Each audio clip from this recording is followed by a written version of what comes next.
বাবা কি হয়েছে? কি হয়েছে বাবা?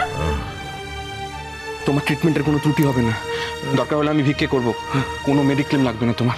চলো এসো এসো। টিঙ্কা বেটা, তুই মাকে একটা খবর দিবি। কি বললে আমার মা সম্পর্কে? আরেকবার বলি, তোমার মা তো টাকা রোজগার করতে গেছে টিঙ্কা। আমার মা টাকা রোজগার করতে গেছে তাই না? আমার মা টাকা রোজগার করতে গেছে ওখানে তাই না? গেছে তো। আরেকবার বলো। এই, তুমি বলো এগিয়ে আরেকবার। আসছো কেন? এগিয়ে আসছো কেন? বলো, বলো, বলো, বলো। Get lost, এগিয়ে আসছো কেন? আমার মা এগিয়ে আসছো কেন? এই, ছোট্ট ভাই তুই বুঝতে পারছিস না, তোকে ভাসানোর চেষ্টা করছে।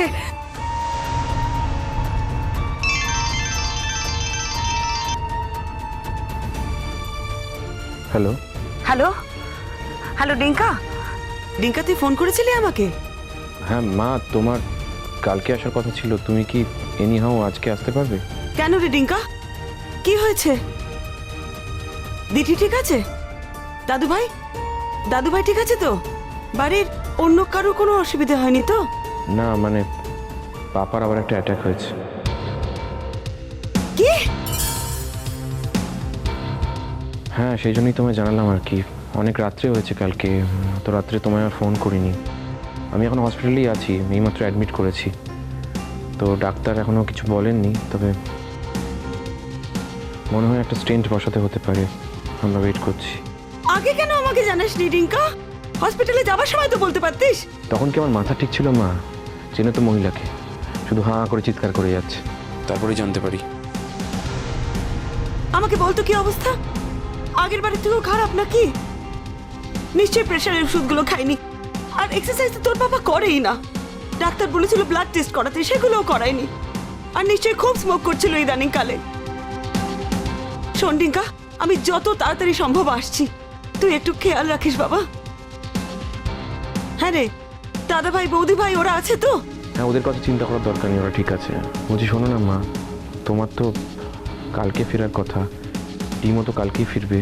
যদি আজকে আসতে হয় তুমি কার সাথে আসবে? মানে একা আসাটা তো। কিছু একটা ব্যবস্থা ঠিক হবে। তোর পিসমশাই তো আছে এখানে, তোর পিসমশাই একটা ব্যবস্থা ঠিক করবে। তুই রাখ, আমি দেখছি কি করে ফেরা যায়। রাখ। ঠিক আছে। আরে ওই তো বৌদিরা, চলো চলো চলো। ম্যাম, আমার বাড়িতে খুব বড় বিপদ হয়েছে, আমাকে এক্ষুনি কলকাতা ফিরতে হবে। আমি দেখি উপাল দাঁড়া কোথায়। উপালদা, কি হয়েছে? উপালদা, তোমার অনিন্দদার আরেকবার অ্যাটাক হয়েছে। সে কি আবার? হ্যাঁ তুমি কি এক্ষুনি ফেরত যেতে চাও? হ্যাঁ, এত বড় একটা কথা শোনার পর আমি এখানে কি করে থাকবো? আমাদের এক্ষুনি যেতে হবে। ম্যাম, আপনি বুঝতেই তো পারছেন কি অবস্থা। আপনি কিছু মনে করবেন না দয়া করে। না না, সে তুমি যেতে চাইছো যাও, কিন্তু মানে আই এম অ্যাফ্রেড যে তোমার হাজবেন্ডের যে কারেন্ট ওয়াইফ, উনি তোমাকে অ্যালাউ করবেন? হাসপাতালটা কারো প্রাইভেট প্রপার্টি নয়, ওটা একটা পাবলিক প্লেস। তাছাড়া ওখানে আমার ছেলে মেয়ে আছে, উনি আমাকে অ্যালাউ করার কে? অন্তরা, সরি অন্তরা, কিছু মনে করিস না। রিমই, তুই এখনো ওই লোকটার জন্য কতটা আকুল হোস, তাই না? অন্তরা, এই কথাগুলো আলোচনা করার সময় এখন নয়। ওর দ্বিতীয়বার অ্যাটাক হয়েছে, ওর যদি কিছু হয়ে যায় আমার ছেলে মেয়ের ক্ষতি হবে কিন্তু। উপলদা তুমি যাবার ব্যবস্থা করো না। উপলদা তাড়াতাড়ি করো। বৌদি তুমি এরকম করছো কেন? কেন এত টেনশন করছো? এরকম একটা খবর পেয়েছে, আমরা কি এখানে থাকবো নাকি? আমরাও তো যাবো। গোপাল, আমরা বেরোবার ব্যবস্থা করি, তাই না? ডেফিনেটলি, চিন্তা করো না। বলছি যে আমাকে মাফ করবেন। ম্যাডাম, সবাইকে বলুন গোছগাছ করে নিতে, আধ ঘন্টার মধ্যে বেরোবো আমরা। না, আপনি কেন যাবেন আমি বুঝতে পারছি না। আপনার তো এখানে থাকার কথা ছিল। কি বলছো শ্রীময়ী? এটা শোনার পর আমরা এখানে থাকতে পারি? সবাই মিলে একসাথে এসেছিলাম, দলছুট হয়ে থেকে যাবো? উপল বাবু, হ্যাঁ আপনারা তিনজন তো একটা গাড়িতেই যাবেন।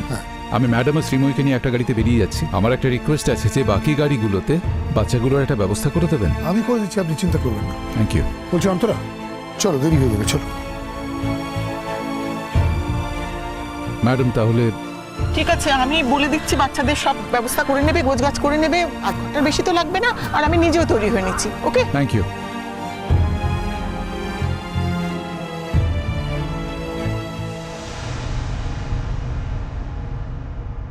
আমি যা বলছি তাই হবে, তাই শুনতে হবে।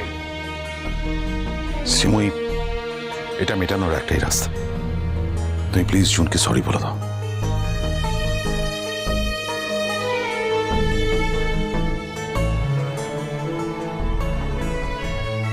শ্রীময়ী, হ্যাঁ কি হলো? কিছু না। 26 বছরের সম্পর্ক, তিনটে সন্তানের বাবা, যতই বিরোধ থাকুক না কেন, ভালোবাসাও তো আছে।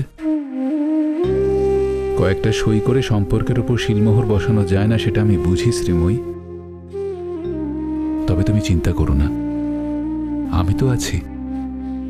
ওনার বেস্ট ট্রিটমেন্টের ব্যবস্থা করব, তুমি একদম টেনশন করো না। চলো।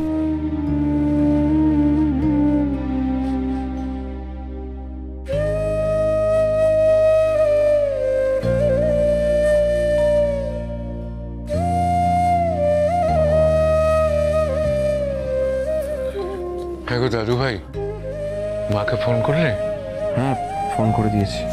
ছোটদা ভাই ভোরবেলায় মাকে ফোন করে দিয়েছে দাদু ভাই, মা যে কোনো মুহূর্তে এসে যাবে। কিন্তু মা এলেই তো আবার একটা অশান্তি।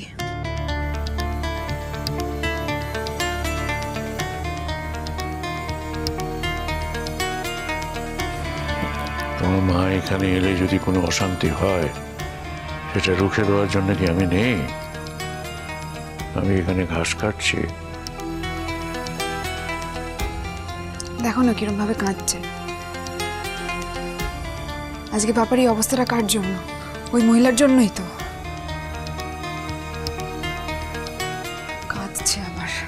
ওসব থেকে একদম নজর দিও না। দাদু ভাই, ডাক্তার কি বললো? তুমি তো ডাক্তারের কাছে খবর নিতে গিয়েছিলে। আমি আর এন্ট্রি পেলাম কোথায়?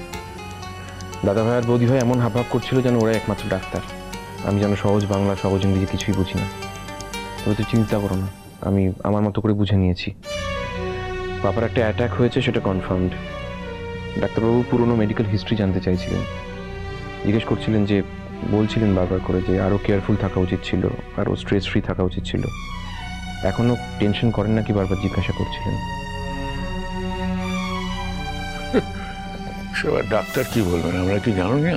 সে কি টেনশন করতো না করতো, কি স্ট্রেসফুল লাইফ। ও তা এখন সিচুয়েশনটা কি? কতগুলো দিয়েছে টেস্ট করতে, রিপোর্টগুলো এলে কনফার্ম বলতে পারবেন। তবে মনে হয় একটা স্টেন্ট বসাতে হতে পারে।